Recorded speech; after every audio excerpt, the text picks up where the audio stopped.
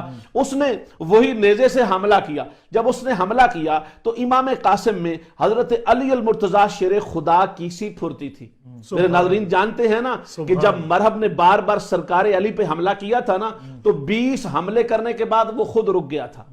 عمر ابن ود کا بھی یہی حال ہوا تھا. اس نے بھی بار بار حملے کیے اور سرکار علی کی پھرتی اتنی تھی, ادھر حملہ تو ادھر, ادھر حملہ تو ادھر, اس کی تلوار دیکھ ہی نہیں سکتی تھی علی کہاں گئے. اور یہ علی کا پوتا ہے قاسم, جناب قاسم پر بھی اس نے جب وار کیا تو آپ نے وار کو بچایا. اس کا وہ جو بڑا نیزہ تھا نا وہ سرکار قاسم کے ہاتھ آ گیا. جب سرکار قاسم کے ہاتھ آیا نا تو آپ نے فرمایا ابھی حملہ کرنا ہے یا اور کرنا چاہتا ہے یا میں کروں؟ اس نے کہا میں نے تو پہلے تمہیں کہا کرو. کہا نہیں, اب تم نے اپنا کر لیا. سرکار امام قاسم نے وہی نیزہ اس کو مارا دائیں طرف اور اس کے ایک طرف سے دوسری طرف پار ہو گیا.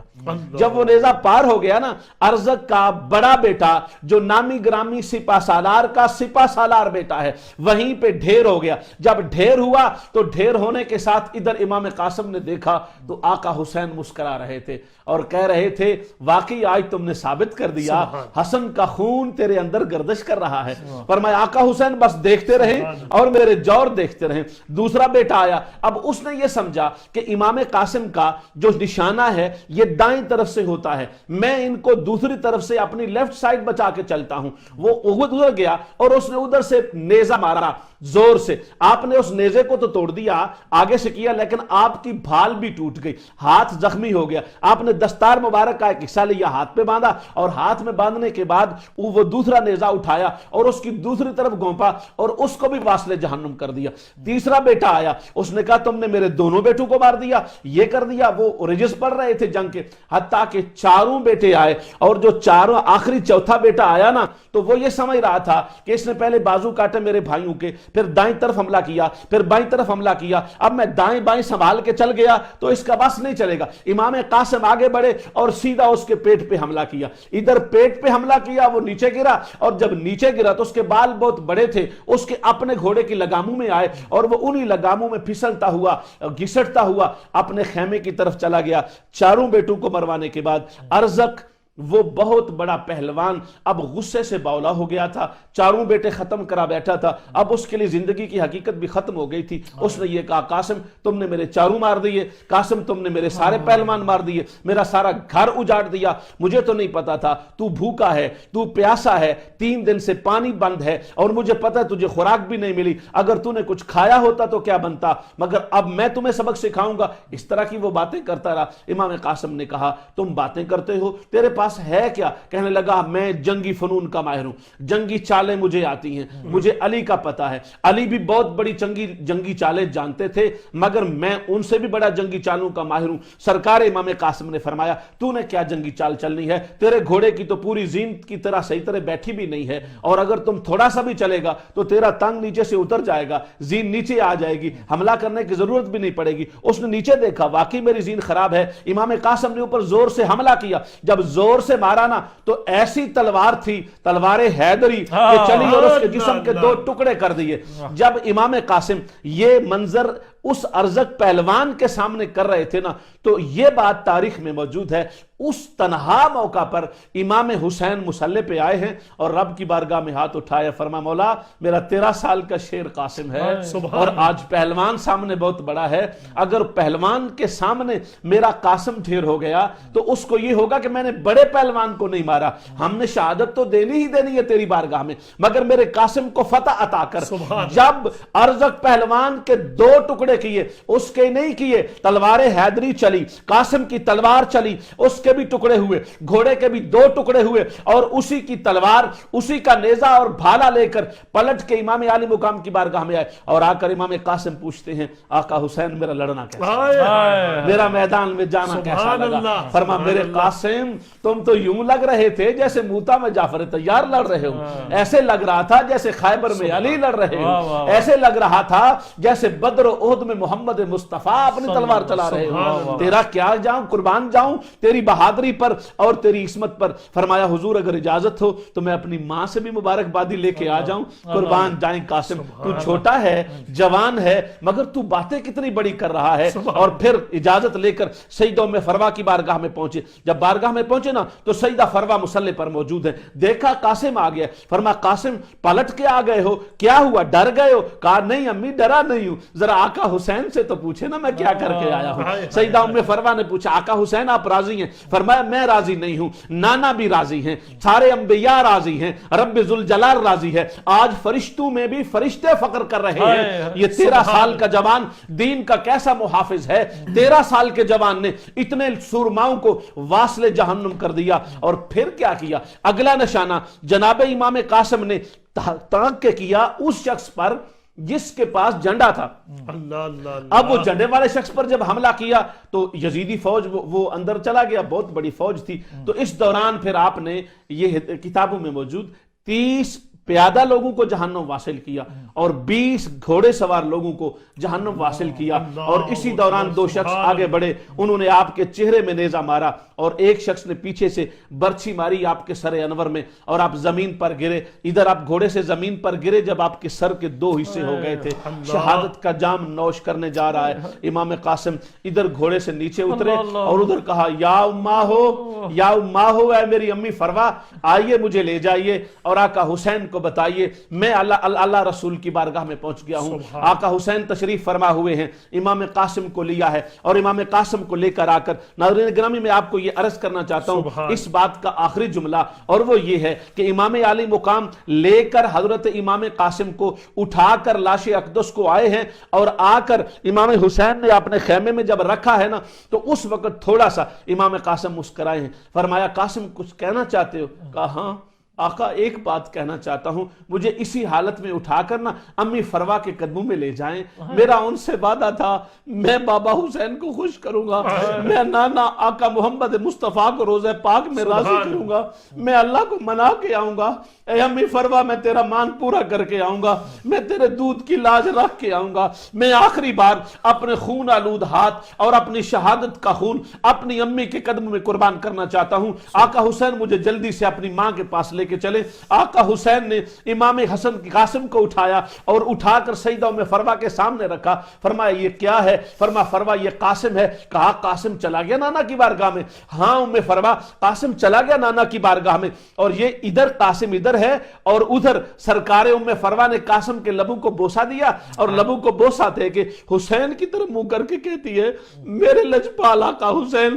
قاسم سے بڑا نذرانہ میرے پاس کوئی نہیں تھا، میری ایک ہی عرض ہے نانا کی بارگاہ میں اتنا کہہ دینا کہ فروہ موجود تھی، مجھے فاطمہ کی جدائی کا احساس نہیں ہوا، مجھے سیدہ زہرا کی دعائیں ام فروہ کی شکل میں پہنچتی رہی، اور میرے سرتاج میرے تاجدار امام حسن مجتبیٰ سے کہنا کہ حسن تو نہیں بھی تھا، فروہ نے سب کچھ قربان کر دیا، سب کچھ لٹا دیا، قاسم میرے قدم پہ قربان کیا۔ میں نے جب قاسم کی لاش کو فروہ کے قدموں میں رکھا تھا تو فروہ تب بھی تیرا شکر ادا کر رہی تھی مولا، اور نانا محمد مصطفیٰ کی بارگاہ میں عاجزی و انکساری پیش کر رہی تھی اور کہہ رہی تھی یہ اللہ کا کرم ہے، اس کے رسول کا کرم ہے، اور امام حسن کی تربیت و خون کا اثر ہے کہ میرا پاک خون حسین کے قدموں پہ قربان ہو گیا۔ سبحان اللہ، سبحان اللہ، سبحان اللہ، سبحان اللہ۔